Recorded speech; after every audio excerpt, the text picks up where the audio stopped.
নমস্কার বন্ধুরা, আজকে মাশরুম কাঁচা কলা রেসিপি রান্না করব। কাঁচা কলার খোলাগুলো ছাড়িয়ে নেব, রান্না করব আজকে। পেঁয়াজ দেবো, পেঁয়াজ ধুয়ে নিলাম। পেঁয়াজগুলো ছোট সাইজ করে কেটে নেব, ভেজে রান্না করব। পেঁয়াজগুলো প্রথমে ভেজে নেব, তারপরে রান্না করব। মশলা বেটে নিলাম, এই যে দেখুন মশলা। এতে বেটেছি কি বলছি, ধনে বেটেছি, জিরে বেটেছি, তারপর পেঁয়াজ, তারপর কাঁচা লঙ্কা বেটে নিলাম। এখন মশলা, সামান্য প্রোটিন ডাল দিচ্ছি, এই যে দেখুন সামান্য দিচ্ছি। তারপর কড়াই গরম করছি, 5 ফোড়ন দিচ্ছি। 5 ফোড়ন ভালো করে ভেজে নেব। সর্ষের তেল দেবো, আমি তো সর্ষের তেল দিয়ে রান্না করব, আপনারা চাইলে সাদা তেল দিয়ে রান্না করতে পারেন, রিফাইন তেল দিয়ে রান্না করতে পারেন। হ্যাঁ, সর্ষের তেল গরম করলাম, 5 ফোড়নগুলো ভেজে নিলাম, এই যে দেখুন। পেঁয়াজগুলো কেটে নিয়েছি,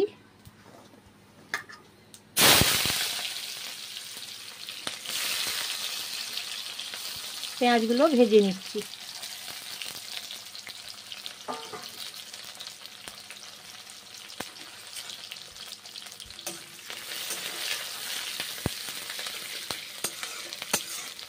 পেঁয়াজগুলোকে ভেজে নিচ্ছি। এখন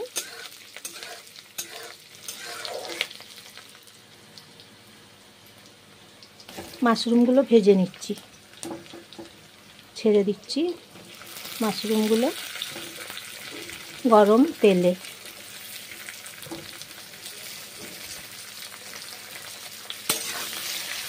ভেজে নিচ্ছি।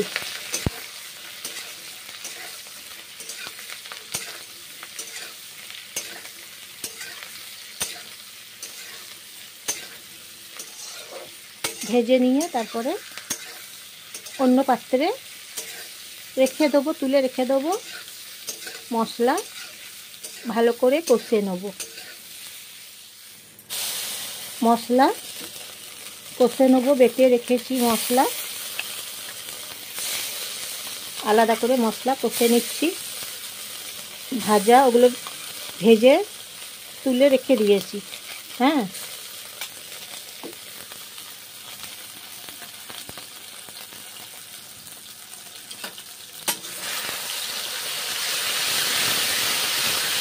মশলা ভেজে নিচ্ছি সর্ষের তেল দিয়ে। কষে নিয়েছি তো মশলা, কাঁচা গন্ধ নেই। তারপরে মশলা ধোয়া একটু জল দিয়েছি, তারপর হলুদ গুঁড়ো দিচ্ছি।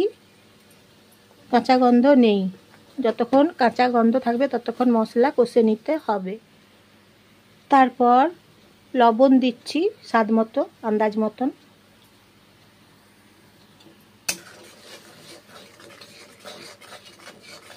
মশলা কাঁচা গন্ধ থাকবে না, ঠিক ততক্ষণ কষে নিতে হবে, তাহলে খেতে টেস্টি হবে, সুস্বাদু হবে, খুব দ্বিগুণ স্বাদ হবে তাহলে। তারপর এই যে প্রোটিন ডাল দিচ্ছি এখন। তারপর মাশরুমগুলো এখন দিচ্ছি কড়াইয়ে, মিশে যাবে মশলার সঙ্গে, সবজিগুলো সব মিশে যাবে মশলার সঙ্গে। এইভাবে খুন্তি করে নেড়ে চেড়ে কষে কষে রান্না করছি, তাহলে স্বাদটা ভালোই হবে। সেই জন্য খুন্তি করে কষে কষে রান্না করি যতক্ষণ, ততক্ষণ খেতে ভালো হয়, স্বাদটা তত দ্বিগুণ বেড়ে যায়। কষে কষে রান্না করতে হয়, তাই এইভাবে কষে কষে রান্না করতে হয়, খুব ভালো স্বাদ হয়, খেতে ভালো লাগে, টেস্টি হয় খুব। তারপর ছোলা ভিজে এখন দিচ্ছি। রাত্রিরে ছোলা আমি ভিজিয়ে রেখে দিয়েছিলাম, খুব সুন্দর ভিজেছে, নরম হয়েছে ছোলাগুলো। ছোলা দিচ্ছি।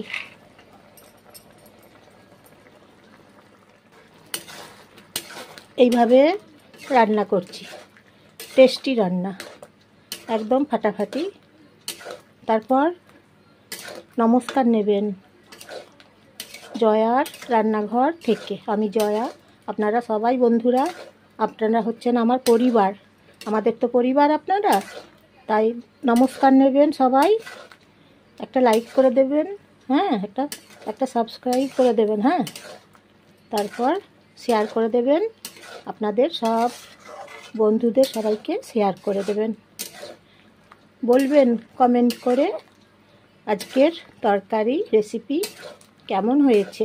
মাশরুম, কাঁচা কলা, ছোলা, প্রোটিন ডাল কেমন হয়েছে বলবেন বন্ধুরা, হ্যাঁ।